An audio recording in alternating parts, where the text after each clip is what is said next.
특별한 만남이라고 지었습니다. 특별한 만남. 제가 질문 하나 드려볼게요. 여러분, 저희가 우리 첼트넴에서 설교를 보시면은 하나님 말씀을 이렇게 강해로 이렇게 지나가고 있죠. 그죠? 계속해서 꾸준히 지나갑니다. 3장을 마무리했는데 3장에서 예수님께서 특별한 만남이 이미 있으셨어요. 그게 누구와의 만남이었는지 혹시 기억하시나요? 그 사람의 이름은 니고데모. 맞습니다. 정확합니다. 니고데모였어요. 니고데모는 평범한 사람이 아니었어요. 그 이름 자체도 제가 궁금해가지고 찾아보니까 니코데모스 그러는데 니고데모 하면 두 단어예요. 니고 승리, 데모 사람 또는 사람들이라는 이름이에요. 그러니까 승리한 사람이라는 이름이에요. 뜻이 니코 그 나이키라는 단어가 거기서 파생되어서 나온 거죠. 니코데모 승리한 사람이에요. 근데 그렇게 말할 수 있어요. 정말 잘 나가던 사람 아니었나요? 자기네들이 으뜸이라고 생각하던 유대인이었고요. 그리고 거기서 바리새인이었어요. 그러면은 뭐 엄청난 거죠. 그 당시 바리새인 모든 사람들한테 존경을 받던 사람인데 바리새인 중에서도 3장 1절인가요? 보면은 유대인의 지도자였다 그래요. 그러면은 이스라엘을 다스리던 70인 중에 한 명이었다라는 것을 말하고 있어요. 엄청 잘 나가던 사람이죠. 그리고 존경받던 사람, 인간 승리 이름처럼 그 자체였던 사람이 니고데모. 그리고 율법에 있어서는 으뜸 가는 사람이었던 것을 볼 수가 있죠. 많은 사람들이 존경하던 사람이 니고데모. 그런데 오늘 또 다른 만남이 있어요.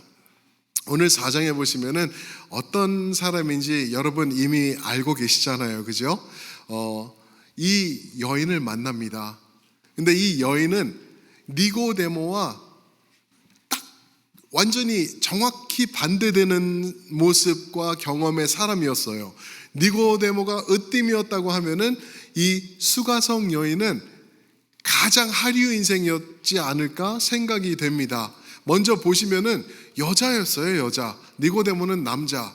그리고 유대인도 아니고 사마리아 여인. 여자라는 신분은 당시에는 인정받지 못하던 사람들이지 않습니까? 그런데 그 중에서도 멸시천대받던 사마리아인 여인. 근데 이 여인은 이름이 뭐라고요? 이름이 없어요. 이름조차 몰라요. 이름도 모르는, 아무것도 모르는 그냥 우물가의 여인 이렇게 불러요. 그냥 이 사람이었어요. 우물가의 여인이에요. 끝까지 이름이 밝혀지지 않더라고요. 근데 그런 모습, 그런데 뭔가 또 사연이 있어서 사람들을 기피하던 여인이었어요. 그거는 우리가 다음 주에 조금 더 알아볼 텐데요. 이 여인, 인간 승리인 니고데모와 상반되는 사람, 인간 말을 조심해야죠. 인간 아마 하류 인간 그렇게 됐을 거예요. 그런 사람이었을 텐데 도대체 예수님이 이 사람을 만나주시는 모습을 통해서 우리가 배울 게 있어요. 왜 만나주셨지? 예수님은 뭐 사랑으로 품어주셨구나. 당연히 그렇죠. 그런데 이 니고데모라는 사람과 이 우물가의 여인 중간에 어딘가에는 여러분들과 제가 있어요. 여러분들과 저를 만나주신 예수님이시고요. 또 오늘도 만나시기 원하시고요. 매일매일 우리와 복음을 중심으로 함께 하시기 원하시는 예수님이라는 것을 오늘 말씀을 통해서 보기를 원하는데요. 이 만남이 왜 중요했나? 이 여인과의 만남이, 예수님과의 만남이 왜 중요했나 보시면 첫 번째가요. 유대와 사마리아의 관계를 우리가 보면은 볼 수가 있습니다. 유대와 사마리아의 관계 좋지 않았어요. 엄청 힘든 관계였죠. 그런데 이 말씀이 오늘 4장에 시작하는데 이 여인의 말씀이 굉장히 길어요. 지속되거든요. 그런데 4장 1절과 2절로 시작을 하는데 이 두 구절을 읽어보시면은 여기 왜 어떻게 엇 맞는 느낌? 여기랑 안 맞는 느낌이 들어요. 근데 이 1절과 2절 말씀을 보시면은 그런 내용이죠. 예수님께서 여기서 유대에서 세례를 하고 계시는데 사실은 예수님이 세례하신 게 아니라 제자들이 2절 세례를 베풀더라라는 내용이 있어요. 이것과 이 여인과 만남이 무슨 관계인가? 3절 보시면 이런 말씀이 있죠. 유대를 떠나사 다시 갈릴리로 갈세라고 말하고 계세요. 유대를 떠나셨대요. 왜 떠나셨는지 여러분 짐작이 가시나요? 지난주에 이 내용이었는데 3장 22절부터 보면은 유대 지역, 예수님이 지금 세례를 주고 계시는 지역이 누가 거기서 세례를 주고 있었다고요? 먼저 세례 요한이에요. 맞습니다. 세례 요한이 거기 자기 나발이었어요. 자기가 지금 장악하고 거기서 사역을 하고 있는 곳인데 예수님이 거기 들어오시니까 막 분열이 생기고 제자들이 막 알규를 시작하고 말싸움이 붙고 막 그랬어요. 그러니까 예수님께서 그거를 보시고 또 예수님도 피해 가시는 거였어요. 그래서 이 예루살렘에 있는 남쪽에 있는 유대 지역을 이제 벗어나셔서 사마리아 지역, 중간 지역이 사마리아 지역이에요. 그것을 지나서 어디까지 가신다고요? 갈릴리, 북쪽에 있는 갈릴리로 예수님께서 올라가시려고 하는 거예요. 그런데 문제가 하나 있어요. 유대인들, 예수님이 유대인이셨죠. 유대인들은 사마리아라는 곳을 절대로 들어가지 않는 관습이 있었어요. 여러분들 대충 들어서 아실 거예요. 그렇죠?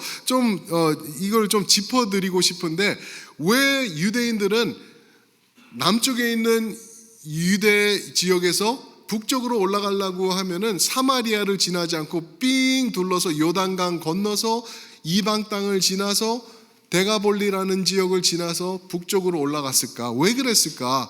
그 이유는 솔로몬 시대로 거슬러 올라갑니다. 솔로몬 시대에 어떤 일이 있었냐면 솔로몬이 이제 다윗의 아들이죠. 다윗의 죄로 인해서 이제 이스라엘이 나눠지게 돼요. 근데 솔로몬이 죽은 다음에 이스라엘이 10지파 또 2지파로 나눠지게 됩니다. 그렇게 나눠져 가지고 이제 지내고 있었는데 주전 722년에 이제 아수르라는 나라에서 북이스라엘, 이제 북이 이스라엘이 됐고 남이 남유다가 됐어요. 북이스라엘을 아수르가 침공에 들어옵니다. 전쟁이 일어났어요. 그래가지고는 이겨요. 그리고 주전 722년도에 북이스라엘을 장악해 버립니다. 그러면서 이제 말살 정책이라는 거를 쓰는데 어떤 정책을 썼냐 하면은 아수르에서 사마리아, 그러니까 이 북이스라엘의 캐피털이죠. 그 수도, 거기에다가 이제 이방 사람들을 다 보내요. 그래가지고 아수르 사람, 바벨론 사람 이런 사람이 들어와가지고 여기서 그냥 섞여버려요. 피가 섞여버리는 일. 그러면서 이제 그 나라의 그 모든 것을 없애버리고 힘을 빼버리고 그러는 아이덴티티를 믹스해버리는 것. 약간 우리 일정 시대에 일본이 대한민국을 그렇게 했던 모습이 있었던 거를 우리가 알죠. 그런 느낌으로 사마리아가 이제 결혼을 통해서 피가 섞여 버립니다. 그리고 722년에 그런 일들이 시작됐는데 남유다도 별반 다르지 않았어요. 주전 586년에 남유다는 바벨론이 또 점령을 해버립니다. 그래서 포로 생활을 이제 계속 하게 되는데 이제 사마리아에서는 이제 막 섞이고 있었던 거죠. 그런데 이제 엄청난 일이 일어나요. 70년 후에 바르사의 왕 사이러스라는 사람, 고레스죠. 한국말로 하면 고레스 왕이 이제 내가 여기 북이스라엘을 이제 다스리니까 당신들 땅으로 돌아가. 그래서 거기 가서 하나님을 예배하라. 하나님을 예배하고 성벽도 짓고 성전도 다시 재건하라 그래요. 그래서 그때 쓰여진 말씀이 에스라서와 느헤미야서죠. 우리 느헤미야서 기억하시죠, 그죠? 에스라서는 성벽을 만드는 이야기, 성전을 만드는 이야기. 느헤미야서는 성벽을 만드는 이야기죠. 그런데 그 말씀 보시면은 재미있는 일이 있죠. 에스라서를 보시면은 이제 한 그룹의 사람들이 찾아옵니다. 우리도 같이 이 성전을 짓게 동참하게 해달라. 그런데 4장에 보면은 당신들은 동참 못합니다 라고 해요. 왜 그러냐면은 사마리아 사람들이기 때문에 그 피가 섞여버린 사람들이 와서 우리도 하나님을 예배할 텐데 우리도 성전 짓는데 동참하겠습니다 하니까 유다 사람들이 No thank you, 당신들은 피가 섞였어 하고 이제 밀어버립니다. 그런가 하면 느헤미야서도 마찬가지죠. 느헤미야서에서도 성벽을 짓는데 이제 산발렛, 그 이름 기억하시나요 혹시?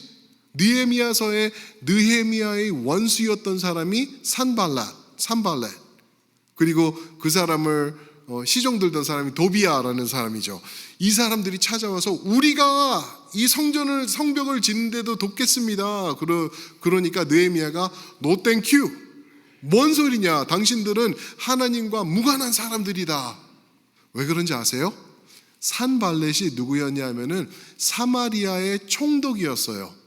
사마리아 사람이었어요. 그러니까 당신들과 이 역사를 같이 할 수 없다라고 느헤미야가 내친 거죠. 그랬을 때 많은 회방이 일어나고 막 공격하고 죽이겠다고 달려들고 난리가 나지 않습니까? 이런 모든 일들이 사마리아와 남유다의 관계, 이 갈등을 계속해서 초래하고 있었던 거예요. 이런 일이 계속 진행되고 있는데 또 더 재밌는 일이 한번 생깁니다. 여러분, 알렉산더 대왕 아시나요?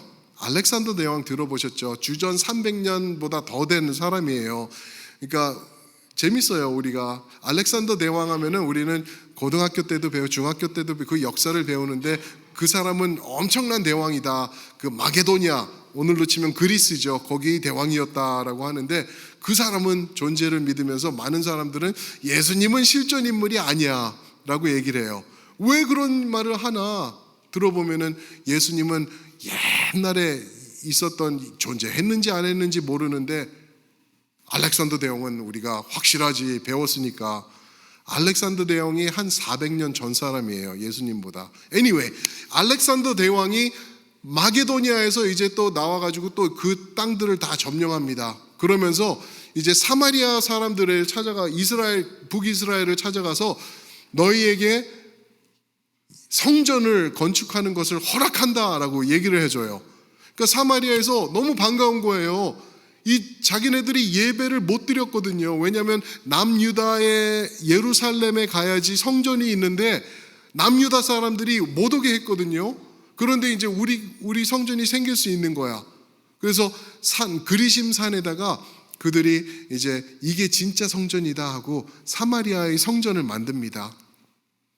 그래서 문제가 해결되는 듯 했는데 더 심각해지는 일이 주전 100년, 110년 요때쯤 또 생기는 게 뭐냐면은 남유다 사람들이 쳐들어가요. 그래가지고 성전을 불지르고 무너뜨립니다. 이 사마리아의 성전을. 성경에는 그런 내용이 없는데 역사가 조세푸스라는 사람 들어보셨을 거예요. 그 사람이 쓴 글에는 그런 내용이 있어요. 좌우지간 골이 계속해서 깊어지는 게 사마리아와 유대의 관계였어요. 이제는 가까이 할래야 가까이 할 수 없는 관계가 되어버린 거예요. 그래서 남유다 사람들이 북쪽으로 이동할 때 사마리아를 피해서 갔어요. 왜요? 위험한 거예요. 가다가 거기 사마리아에서 유대인이네? 잡아 죽여. 그런 일들이 있었던 거예요.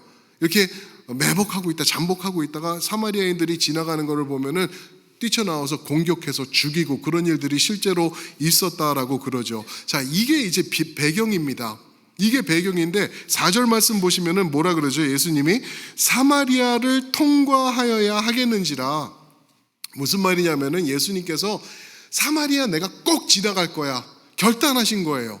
결단하시고 사마리아로 이제 들어가신 거죠. 이 위험한 곳에 목숨을 내놓고 이 위험할 뿐만 아니라 최고의 갈등이 존재하는 이 땅으로 유대인의 모습으로 딱 봐도 유대인인 줄 알 듯한 모습. 왜냐하면 여기 이런 줄들도 있고 옷들도 다르고 그런 거를 보기 때문에 아는데 그곳에 들어가세요.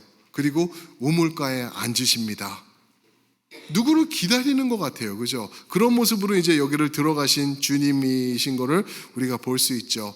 그리고 예수님이 만나기로 기다리고 계시는 사람은 그 우물가의 여인, 이름도 모르는 그 여인, 많은 사람들 피해서 정오의 그곳으로 나옵니다. 6절 보시면은 6시쯤 나왔다라고 해요. 근데 이 시간도 여러분 잘 기억하셔야 되는 게 우리가 보는 6시가 아니에요. 이 유대인들에게 시간은 하루의 시작은 새벽 6시 시작합니다. 0시로. 그래서 6시 하면은 6시로 올라가는 거죠. 올라가면은 뭐예요? 12시 정오예요. 제일 뜨거운 시간. 그 시간에 사마리아 이 뜨거운 땡볕 아래 이 여인이 무거운 돌 항아리를 들고 물을 길러 나온 거예요. 무슨 말이죠? 엄청 외로웠던 사람인 거예요. 뭔가 문제가 있었던 사람이에요. 그런데 예수님께서 거기서 이 여인을 땡볕 가운데 기다리고 계시는 거예요. 그래서 이제 이 만남이 시작되고 대화가 시작됩니다. 아주 특별한 만남이었던 것을 볼 수 있는 게 두 번째 포인트인데 뭐냐면은 우물과 생수의 차이가 여기서 드러나고 있어요. 우물과 생수의 차이. 영어로 하면 well water versus living water. well water. 그렇죠? 우물. 또 living water. 생수. 요한복음 4장을 읽던 유대인들은 단번에 알았을 거예요. 여기서 이제 우물 이야기가 시작되고 예수라는 사람이 우물에 앉았다라고 할 때는 이 사람들이 직감적으로 단번에 알 수 있었던 게 무엇이냐면은 어떤 만남이 주선되고 있구나. 누군가 만남이 이루어지는 자리고 이 사건이구나라는 것을 직감적으로 알 수 있었던 거예요. 여러분, 제가 지난번에도 이거 했었는데 그 노래 부르잖아요. 직감적으로 여러분 아시잖아요. 이름도 몰라요. 그러면 뭐죠? 직감이거든요. 이건 직감이에요. 옛날에 뭐 예수님을 알고 모르고 이거를 떠나서 직감적으로 아는 거예요. 그렇죠? 이 이름도 모르고 성도 모르는 여인을 만나기 위해서 예수님이 앉아 계신다는 것을 이 사람들이 직감적으로 알았어요. 왜 그러냐면 구약 성경을 보시면은요. 아브라함의 그 종을 아브라함이 보냅니다. 엘리에셀이죠. 엘리에셀을 보내서 창세기 24장에 보시면은 르베가 그 아들 이삭을 위한 와이프를 찾아오라고 합니다. 그런 만남이 어디서 있었다고요? 우물가에서 있었어요. 우물가에서 낙타들 데리고 여행하고 있는데 르베가가 나옵니다. 그래서 만나요. 그렇죠? 또 하나의 우물에서의 만남은 뭐가 있었냐 하면은 야곱과 라헬의 만남도 우물가에서 있었어요. 그거는 창세기 29장에 나오고요. 또 하나의 엄청난 기적적인 만남이 우물가에 있었는데 그거는 뭐냐면은 모세와 모세의 아내 십보라와의 만남이 출애굽기 2장을 보면은 우물가에서 있었어요. 근데 이 우물 만남을 보시면은 세 개가 다 혼인과 연결된 우물의 만남이었죠. 그죠? 오늘 말씀도 혼인과 연결되는 거예요.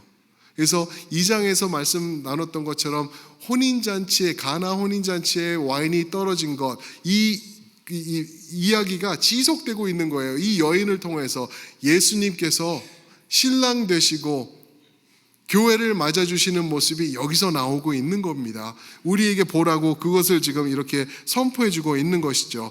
그런데 이 여인이 드디어 나와요. 우물가의 여인이 나옵니다. 그러니까 예수님이 앉아서 기다리시는데 예수님이 바로 말을 해요.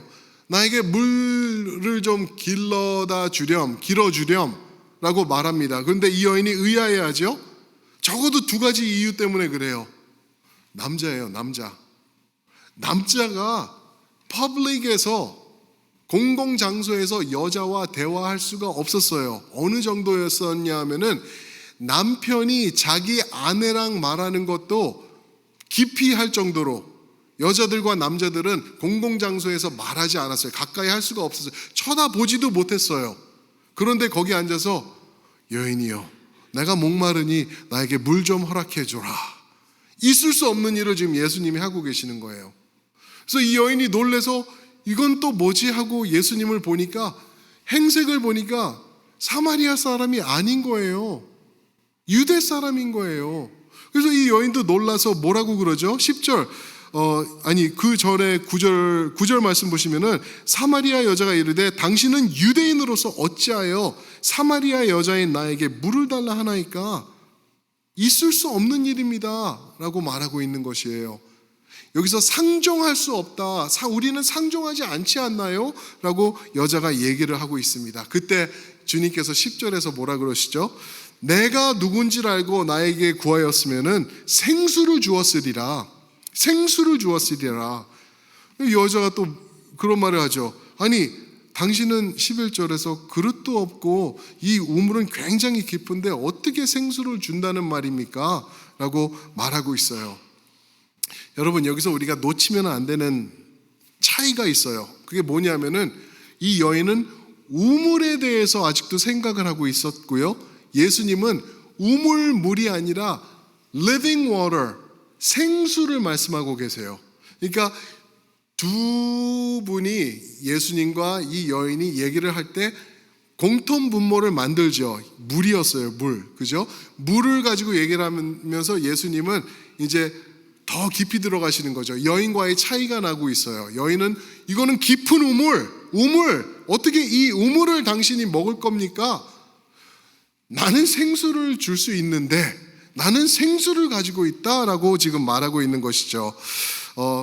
생수, 우리가 요즘 그냥 물병에 든 이런 물도 생수라고 부르지 않나요? 이게 무슨 생수예요? 그거 속지 마세요. 생수 아니에요. 이거는 그냥 물이에요. 생수, 여기서 말하는 생수는 zone 후돌이라는 그 원어로 zoe라는 말이에요. 생명수, 말 그대로 하면은 나는 너에게 생명수를 줄 수 있다라고 말하고 계시는 거예요. 생명의 물을 예수님이 줄 수 있다라고 말합니다. 그러니까 여자가 뭐라 그러죠? 아니 보세요, 이게 말이 됩니까? 이 우물로 말할 것 같으면은 우리의 조상 야곱이, 이스라엘이, 당신들이 말하던, 당신들도 존경하는 야곱이 자기 자녀들과 아들들과 동물들이 다 여기서 물을 먹은 이 중요한 우물인데, 이거 말고 생명수를 당신이 주겠다고 말하는 걸 보니까 당신이 그럼 야곱보다도 더 큰 사람이라는 겁니까? 그렇게 말하고 있는 거예요. 이 여인이 12절에서 말하는 게 뭐냐 하면은요, 야곱은 12지파가 야곱에게서 나오잖아요. 12아들들. 그러니까 유다, 사마리아, 북이스라엘 이런 거 할 것 없이 통틀어서 우리 모두의 조상, 으뜸 가는 사람, 이거보다 큰 사람이 없는 사람인데 당신이 그보다 더 큰 사람입니까? 라고 말을 하고 있는 것입니다. 그럴 때 예수님께서 말씀하시죠. 13절에서 뭐라 그러죠? 이 물을 마시면은, 이 야곱의 우물을 마시면은 또 목말라진다? 또 목말라질 거야. 그런데 14절, 내가 주는 물을 마시는 자는 영원히 목마르지 아니하리니 내가 주는 물은 그 속에서 영생하도록 솟아나는 샘물이 되리라. 그 속에서 솟아나는 샘물이 되리라. 여러분, 그 비슷한 말씀 읽어보신 기억이 있잖아요. 그 배에서 무엇이 솟아나리라? 생수의 강이 솟아나리라. 우리 성경 한번 몇 구절만 뒤로 가서 7장 한번 가보실까요? 7장 38절입니다. 우리 7장 38절 우리 한 목소리로 한번 읽어볼까요? 7장 38절입니다. 시작. 나를 믿는 자는 성경의 이름과 같이 그 배에서 생수의 강이 흘러나오리라 하시니, 그런 다음에 말씀하시는 게 39절, 이는 성령을 가리켜 말하는 것이다. 그 배에서 생수의 강이 흘러나올 것인데 그것은 성령님을 말하는 것이다 라고 말하고 있죠. 성령의 이름과 같이 성경에서, 구약에서 계속해서 우리에게 알려주었던 것처럼 그 중심에서 성령이 역사하실 것이다 라는 것을 말씀하고 계시는 거예요. 여러분, 요한복음이 중요한 이유가, 그리고 요한복음이 사도행전 전에 들어가 있는 이유가, 특별한 이유가 있어요. 그것은 성령이 소개되고 있어요. 성령님의 이제 등장하실 게 이제 14장 가면은 더욱더 이제 확실해지거든요. 그러면서 성령이 임하시고, 성령이 임하신 후에 어떤 역사가 일어나냐면 사도행전 2장에 가지고 성령이 이렇게 불로 임하게 되는 모습이 있지 않습니까? 그것을 소개하는 중요한 내용이 이 요한복음이라고 말할 수가 있죠. 성경에서 계속해서 한 5-6번 정도에 걸쳐서 생수, 생명의 수, 성령의 역사하심, 이것을 계속해서 말씀하고 있죠. 그래서 지난주 봤던 누구죠? 니고데모와 말씀하실 때도 예수님께서 물과 성령으로 나지 아니하니면 그 말씀을 하시죠. 그거 성령을 말하고 있는 것이죠. 당연히. 그러면서 계속해서 이제 이 물에 대해서 예수님께서 말씀을 이어가고 계시는 것입니다. 주님이 약속하신 거예요. 너 나를 찾으면은 이 육신의 물, 해결하지 못하는 물, 이것 때문에 그 수치와 멸시와 그 갈등을 이기면서 네가 땡볕으로 찾아 나온 이 물, 이것이 해결할 수 없는 참된 생명의 수를 내가 너에게 줄 수 있어 라고 지금 말씀하고 계시는 것입니다. 이 성령의 물을 생생하게 알려주는 구절이 한 구절이 있어요. 그게 뭐냐면은 우리 이사야서 55장 1절 2절입니다. 우리 한번 띄워주시면은 제가 한번 읽을 테니까 한번 따라 보세요. 이사야서 55장 1절과 2절. 오라 너희 모든 목마른 자들아 물로 나오라. 돈 없는 자도 오라. 너희는 와서 사 먹되 돈 없이 값 없이 와서 포도주와 젖을 사라. 너희가 어찌하여 양식이 아닌 것을 위하여 은을 달아주며 배부르게 하지 못할 것을 위하여 수고하느냐. 내게 듣고 들을지어다. 그리하면 너희가 좋은 것을 먹을 것이며 너희 자신들이 기름진 것으로 즐거움을 얻으리라. 3절에선 그런 말씀이 있어요. 이것은 영원한 언약이다. 이것은 다윗에게 허락한 확실한 은혜다. 영원한 언약, 확실한 은혜, 이 두 개를 합치면 뭔지 아시죠? 우리의 구원을 말하고 계시는 거예요. 예, 우리의 구원을 말하면서 이 생명수, 목마를 물, 헛수고하는 물, 그거 말고 내가 너희에게 생명의 수를 줄 수 있어. 나에게 나오라. 오라. 제발 나에게 오라. 헛수고 이제 그만하고 나를 찾아오라. 사랑하는 성도 여러분, 여러분들 수고 많이 하고 계시죠? 저는 인생이 참 편했었던 사람인 것 같아요. 사역자가 된 후에도 저는 정말 인생이 이렇게 편해? 하나님이 사랑하는 자는 채찍질 하신다고 히브리서에서도 말씀하셨는데 나를 안 사랑하시나? 그 정도까지 느꼈던 사람이에요. 근데 하나님이 채찍을 들기 시작하는데 무섭게 하시더라고요. 좌우지간 그 하나님이 이끄시는데 쉽지 않아요. 인생을 살아갈 때 쉽지 않은 모습이 우리 모두에게 있어요. 일평생 고생하시고 그러는 와중에 질병에 시달리시고 그리고 갈등과 관계의 문제에서 어려워하시고 여러분들 모두의 스토리 아니신가요? 지금 여기 계신 분들 중에서는 사랑하는 가족과도 갈등의 문제 때문에 대화도 못하시는 분들도 계실 수 있어요.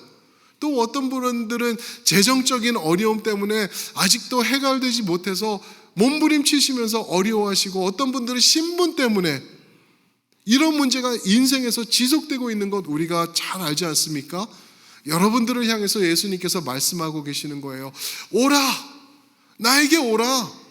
이 땅에서 해결해 주지 못하는 건 내가 해결해 줄 수 있어. 더 큰 문제, 더 문제의 근본되는 그 영의 문제, 내가 구원의 문제 해결해 줄 수 있다라고 말하고 계시는 것입니다. 사랑하는 성도 여러분, 아직도 수고하고 계시죠? 그 헤매심 가지고 주님 앞으로 나오시길 축복합니다. 주님 만나실 때 주님께서 영원한 생명수로 여러분들에게 더해주시고 수고하고 애썼지 이제 나와 함께하자라고 하면서 토닥여주시며 우리를 이끄시며 천국으로 이끌어 가시는 것을 말씀하고 계시는 것입니다. 지금 이 순간 여러분들의 우물 앞에서 예수님이 앉아 계시는 줄 믿습니다. 이 시간 예수님께 다가가서 주님 해결시켜 주세요. 나의 문제 해결해 주세요. 주님을 바라봅니다 하면서 주님 앞으로 나아가실 때 주님께서 여러분들 꼭 안아주시는 은혜로 임하실 줄 믿습니다. 아멘. 우리 그런 찬양이 또 있더라고요. 우리 찬양을 함께 부르기 위해서 이 시간 다 일어나셔서 우리 주님 앞에 고백하면서 나가면 좋을 텐데